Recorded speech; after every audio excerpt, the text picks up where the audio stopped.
সাকিব আল হাসান এবং মাশরাফির আজীবনের জন্য নিষিদ্ধ হওয়া দাবি জানাচ্ছি এবং বাংলাদেশের কোনো স্পোর্টসে সাকিব আল হাসান এবং মাশরাফির সম্পৃক্ততা থাকতে পারবে না। যার lakh lakh million million followers, সে কিভাবে চুপ থাকে? আমাদের 7 নম্বর দাবি এবং শেষ দাবি এটা ছিল, এবং এটা হচ্ছে দেশের এই ক্রান্তি লগ্নে, দেশের এই বাজে অবস্থায় একজন খেলোয়াড় যার কিনা হাজার হাজার লাখো লাখো ফ্যান ফলোয়ার্স আছে, এই ফ্যান ফলোয়ার্সের মধ্যে ছাত্ররা, সাধারণ মানুষজন আছে, সেটাও বাদ দিলাম। সে একজন জনপ্রতিনিধি, সে একজন ইলেকটেড জনপ্রতিনিধি, এবং এই জনপ্রতিনিধির দায়িত্ব বাংলাদেশের জনগণ এবং ছাত্রদের খেয়াল রাখা।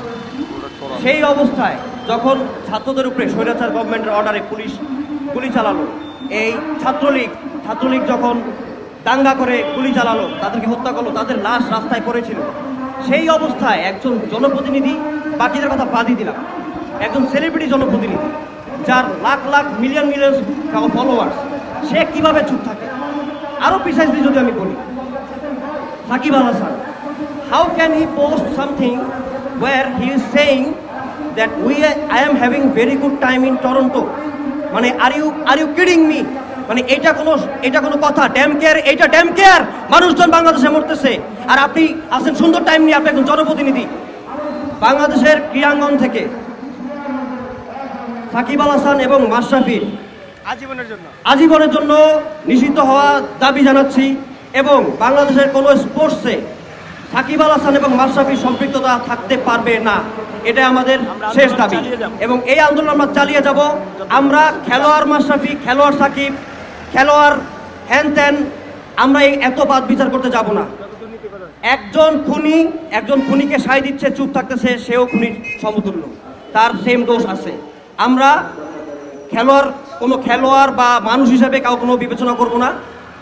আমরা খেলোয়াড় এবং মানুষ সাকিব আল হাসানকে এক চোখেই দেখি, এবং দেশের অবস্থা চিন্তা করে, দেশের ক্লান্তি লগ্নে তাদের এই অবস্থার ডিসিশন চিন্তা করে আমরা তাদের অপসারণ এবং আজীবন নিষিদ্ধতা দাবি চাই। যেমন আমি অলরেডি বলে দিয়েছি, কোনো বোর্ডের প্রেসিডেন্ট, কোনো অ্যাসোসিয়েশনের প্রেসিডেন্ট কোনো রাজনৈতিক ব্যক্তিত্ব হতে পারবে না, নাম্বার 1। নাম্বার 2, প্লেয়ার থাকা অবস্থায়, বোর্ডের সাথে চুক্তি থাকা অবস্থায় কোনো প্লেয়ার কোনো ধরনের রাজনীতি সমতুল্য হতে পারবে না। শুধু এমপি মন্ত্রী কিছু না, সে উপজেলা চেয়ারম্যান হতে পারবে না, সে ওয়ার্ড কাউন্সিলর হতে পারবে না। তার ধ্যান জ্ঞান থাকবে শুধু খেলা, আনটিল হি রিটায়ার্স। যে কোনো বিজ্ঞাপনী প্রতিষ্ঠান বোর্ড বা অ্যাসোসিয়েশনের পারমিশন ছাড়া কোনো প্লেয়ারের সাথে কোনো ফালতু ধরনের অ্যাড নির্মাণ করতে পারবে না। আমরা ডোমেস্টিক ঘরোয়া লিগে প্রায় দেখি যে আম্পায়ার রেফারিং, ভুল রেফারিং, আম্পায়ারের পার্সিয়ালিটি, ম্যাচ গড়প, এটা অনেক সমস্যা। এর কারণে একটা টিম চ্যাম্পিয়ন হতে পারে না, একটা টিম কোয়ালিফাই করতে পারে না, যার কারণে একটা ভালো প্লেয়ার ওই টিম থেকে আসতে পারে না। তো এই জিনিসগুলো বন্ধ করতে হবে এবং শাস্তিস্বরূপ প্রমাণ হলে এর নিদর্শন দিতে হবে।